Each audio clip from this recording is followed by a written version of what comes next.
Welcomes to Vasantham Saravanan channel.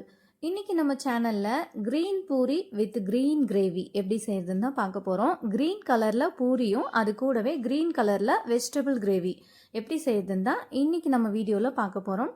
வாங்க இப்போது வீடியோக்குள்ளே போகலாம்.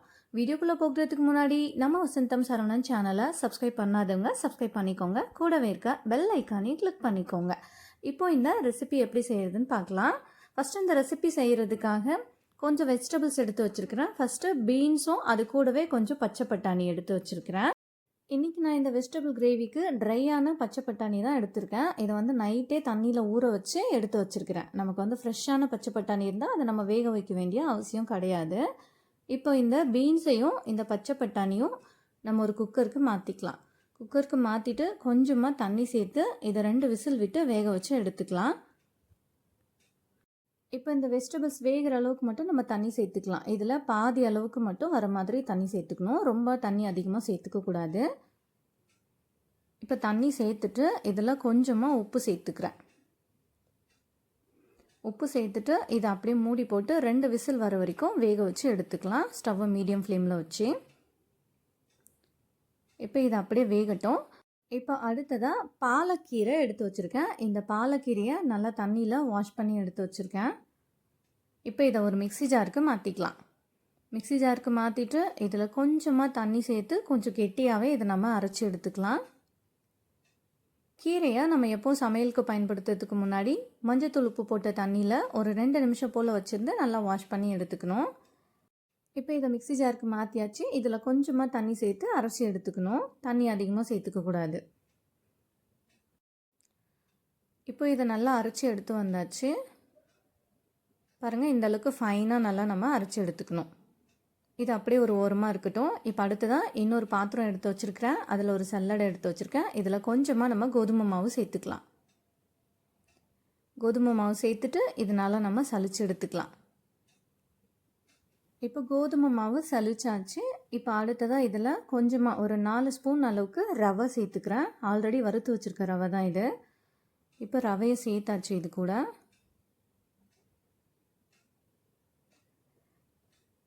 இப்போ அடுத்ததாக இதில் கொஞ்சமாக சால்ட் உப்பு சேர்த்துக்கிறேன். நம்ம இன்றைக்கி பூரி தான் செய்ய போகிறோம். அதனால் நம்ம இந்த மாவு பிசையும் போது இது கூட நெய் இல்லாட்டி எண்ணெய் சேர்த்து பிசையணும்னு அவசியம் கிடையாது. சும்மா ஜஸ்ட் கொஞ்சமாக ரவை சேர்த்துருக்குறேன். அது கூடவே சால்ட்டு தேவையான அளவுக்கு சேர்த்தாச்சு. இது நல்லா மிக்ஸ் பண்ணி விட்டுக்கலாம். இப்போ மிக்ஸ் பண்ணிவிட்டு நம்ம பாலக்கீரையை அரைச்சி வச்சுருக்கோம் இல்லையா, அதை கொஞ்சம் கொஞ்சமாக சேர்த்து இந்த மாவு நல்லா கெட்டியாக பிசைஞ்சு எடுத்துக்கணும். நம்ம சப்பாத்திக்கு பிசைகிற மாதிரி கொஞ்சம் இலக்கமாக பிசையக்கூடாது. ஓரளவுக்கு கொஞ்சம் நல்லா கெட்டியாக இருக்க மாதிரி பிசைஞ்சுக்கணும். கொஞ்சம் கொஞ்சமாக நம்ம கீரை அரைச்சி வச்சுருக்கோம் இல்லையா, அதை சேர்த்து நல்லா கெட்டியான மாவை இதை பிசைஞ்சு எடுத்துக்கலாம். இப்போ பூரிக்கு மாவு ரெடி ஆகிடுச்சு. இதை அப்படியே மூடி போட்டு வச்சிடலாம். இப்போ அடுத்ததாக ஸ்டவ் ஆன் பண்ணிவிட்டு ஒரு பேன் ஹீட் பண்ணி வச்சுருக்கிறேன். இப்போ இதில் கொஞ்சமாக எண்ணெய் சேர்த்துக்கலாம். இப்போ எண்ணெய் நல்லா சூடான பிறகு 2 கிராம்பு சேர்த்துக்கிறேன். அது கூடவே சின்னதாக ஒரு பட்டை துண்டு சேர்த்துக்கிறேன், சின்னமோன் பட்டை. அடுத்ததாக ஒரே ஒரு ஏலக்காய் சேர்த்துக்கிறேன். அடுத்ததாக இது கூட நம்ம அன்னாசி மூக்கு சொல்லுவோம் இல்லையா, அன்னாசி பூ, அதில் சின்னதாக ஒரு துண்டு மட்டும் உடச்சி சேர்த்துக்கிறேன். அடுத்ததாக இது கூட 1 ஸ்பூன் அளவுக்கு தனியா, ட்ரையாக இருக்கும் இல்லையா தனியா, மிளகாத்தூள் அரைக்கிறதுக்கு யூஸ் பண்ணுவோம்ல, அந்த தனியாவை 1 ஸ்பூன் சேர்த்துக்கிறேன். இப்போ அடுத்ததாக இது கூட 2 வரமிளகாய் சேர்த்துக்கிறேன், காஞ்ச மிளகாய். இது கூடவே ஒரு 6 முந்திரி சேர்த்துக்கிறேன். இப்போ இது எல்லாத்தையும் நல்லா பொன்னிறமாக வறுத்து எடுத்துக்கலாம். ஒரு 2 நிமிஷத்துக்கு இதை வறுத்துட்டு அடுத்ததாக இது கூட 1 ஸ்பூன் அளவுக்கு ஜீரகம் சேர்த்துக்கிறேன். ஜீரகத்தையும் சேர்த்துட்டு இதை ஃப்ரை பண்ணிவிட்டு அடுத்ததாக ஒரு மீடியம் சைஸ் வெங்காயம் கட் பண்ணி வச்சுருக்கிறேன். அந்த வெங்காயத்தையும் நம்ம இது கூட சேர்த்து நல்லா வதக்கி எடுத்துக்கலாம். வெங்காயத்தை சேர்த்துட்டு ஓரளவுக்கு நல்லா ப்ரௌன் கலர் ஆகிற வரைக்கும் நல்லா இதை நம்ம வதக்கி எடுத்துக்கணும். இப்போ வெங்காயத்தை சேர்த்தாச்சு. இது நல்லா நம்ம வதக்கி விட்டுக்கலாம். இந்த வெங்காயம் நல்லா ஓரளவுக்கு வதங்கிட்ட பிறகு இதில் 1 ஸ்பூன் அளவுக்கு வெள்ளை எள்ளு சேர்த்துக்கலாம். வெள்ளை எள்ளு சேர்த்துட்டு இது நல்லா நம்ம வதக்கி விட்டுக்கலாம். இப்போ அடுத்ததாக இது கூட கொஞ்சமாக பாலக்கீரை எடுத்து வச்சுருக்கேன். தனியாக குட்டி குட்டியாக கட் பண்ணி எடுத்து வச்சுருக்கேன். இப்போ அந்த கட் பண்ண பாலக்கீரையை நம்ம இது கூட சேர்த்து வதக்கி விட்டுக்கலாம். நம்ம எடுத்துக்கிட்ட பாலக்கீரையில் பாதி அளவு மட்டும்தான் அரைச்சி பூரி மாவு பிசையும் போது சேர்த்துக்கிட்டேன். மீதி இருந்த கீரையை குட்டி குட்டியாக கட் பண்ணி எடுத்து வச்சுருந்தேன். இப்போ அந்த கீரையை தான் நம்ம இந்த வெங்காயத்தோடு சேர்த்து வதக்கிட்டுருக்கோம். இப்போ இது ஓரளவுக்கு வதங்கிட்ட பிறகு அடுத்ததாக கொஞ்சமாக கொத்தமல்லி தழையை இது கூட சேர்த்துக்கிறேன். கொத்தமல்லி தழையை சேர்த்துட்டு இது நல்லா சுருண்டு வரட்டும். அது வரைக்கும் இதை நம்ம நல்லா வதக்கி எடுத்துக்கலாம். இப்போ இந்த கீரை கொத்தமல்லி தழை இதெல்லாம் ஓரளவுக்கு நல்லாவே வதங்கி வந்துருச்சு. பாருங்கள், இந்த அளவுக்கு நல்லா வதக்கி எடுத்துக்கணும். இப்போ ஸ்டவ்வை ஆஃப் பண்ணிவிட்டு இதை அப்படியே ஆற விட்டுடலாம். ஆற விட்டுட்டு இதை நம்ம ஒரு மிக்ஸி ஜாருக்கு மாற்றிக்கலாம். மிக்ஸி ஜாருக்கு மாற்றிட்டு இதில் கொஞ்சமாக தண்ணி சேர்த்து இதனால் நம்ம ஃபைன் பேஸ்ட் மாதிரி அரைச்சி எடுத்துக்கணும். அதிகமாக தண்ணி சேர்த்துக்கக்கூடாது. கொஞ்சமாக நம்ம தண்ணி சேர்த்து இதை நல்லா அரைச்சி எடுத்துக்கலாம். இப்போ இதை நல்லா அரைச்சி எடுத்து வந்தாச்சு. பாருங்கள், இந்த அளவுக்கு நல்லா அரைச்சி எடுத்துக்கணும். இப்போ அடுத்ததாக ஸ்டவ் ஆன் பண்ணிவிட்டு ஒரு பேனை ஹீட் பண்ணி வச்சுருக்கேன்.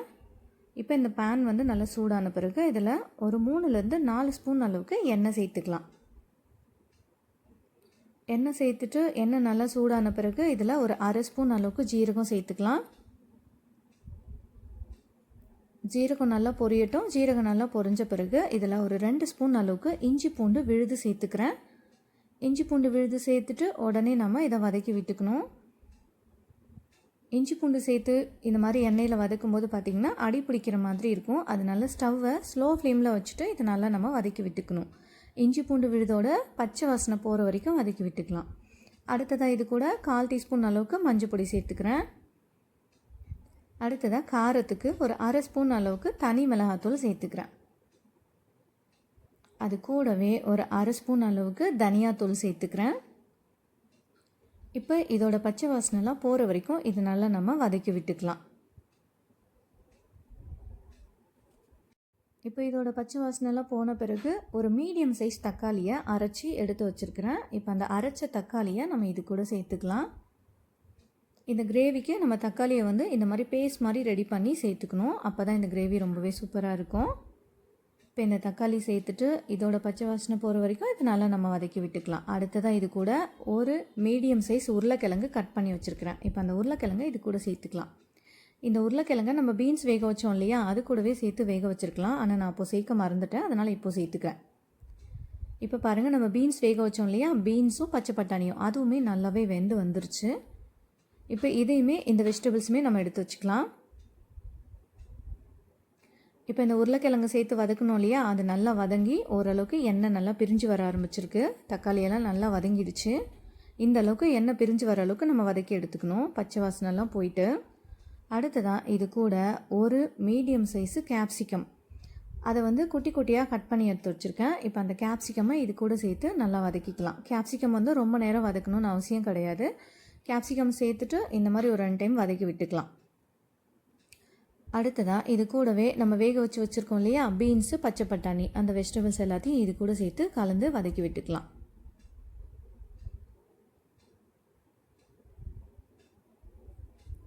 பாருங்கள், இந்த வெஜிடபிள்ஸ்லாம் நான் கொஞ்சமாக தான் தண்ணி சேர்த்துருக்கேன். ஏன்னா நம்ம பூரிக்கு இந்த கிரேவி ரெடி பண்ண போகிறோம். ரொம்பவே இந்த கிரேவி வந்து தண்ணி ஆகிடுச்சுன்னா சாப்பிட்றதுக்கு நல்லா இருக்காது. அதனால தான் அந்த கீரையை அரைக்கும் போதும் சரி, காய்கறிகளை வேக வைக்கும் போதும் கொஞ்சம் கொஞ்சமாக தண்ணி சேர்த்துக்கிட்டேன். இப்போ இதை நல்லா மிக்ஸ் பண்ணி விட்டாச்சு. அடுத்ததாக நம்ம வந்து கீரையெல்லாம் வதக்கி வச்சுருக்கோம் இல்லையா, வெங்காயம் மசாலா பொருட்கள் கீரையெல்லாம், அந்த விழுதை வந்து நம்ம இது கூட சேர்த்துக்கலாம். சேர்த்துட்டு இது நல்லா நம்ம மிக்ஸ் பண்ணி விட்டுக்கலாம். இப்போது இந்த டைமில் நமக்கு தேவையான அளவுக்கு நம்ம தண்ணியை இந்த கிரேவி கூட சேர்த்துக்கலாம். ஓரளவுக்கு கொஞ்சம் கெட்டியாகவே இருந்தால் தான் இந்த கிரேவி நமக்கு பூரிக்கு வந்து சாப்பிட்றதுக்கு ரொம்பவே சுவையாக இருக்கும். இப்போ இதை நல்லா மிக்ஸ் பண்ணி விட்டுட்டு தேவையான அளவுக்கு நம்ம தண்ணி சேர்த்துக்கலாம். தண்ணி சேர்த்துட்டு தேவையான அளவுக்கு உப்பு எல்லாம் நம்ம செக் பண்ணி பார்த்து சேர்த்துக்கலாம். ஆல்ரெடி நம்ம காய்கறிகள் கூடவே உப்பு வந்து சேர்த்துருக்கோம், அதனால் உப்பு செக் பண்ணி பார்த்துட்டு சேர்த்துக்கணும். இப்போ அடுத்ததாக பன்னீர் வந்து குட்டி குட்டியாக கட் பண்ணி வச்சுருக்கிறேன். அந்த பன்னீரை நம்ம இது கூட சேர்த்துக்கலாம். பன்னீர் சேர்த்து இந்த கிரேவி செய்யும்போது இது ரொம்பவே சுவையாக இருக்கும், நல்லா டெலிஷியஸாக இருக்கும் சாப்பிட்றதுக்கு. அடுத்ததாக இப்போ கொஞ்சமாக பன்னீரை துருவி வச்சுருக்கேன். இப்போ கிரேவியை வந்து நம்ம ஆல்மோஸ்ட் ரெடி ஆகிடுச்சு. இந்த ஸ்டேஜில் கிரேவி இறக்கிறதுக்கு முன்னாடி கொஞ்சமாக துருவின பன்னீர் சேர்த்துட்டு ஒரு 2-3 பச்சை மிளகாய் சேர்த்துக்கலாம்.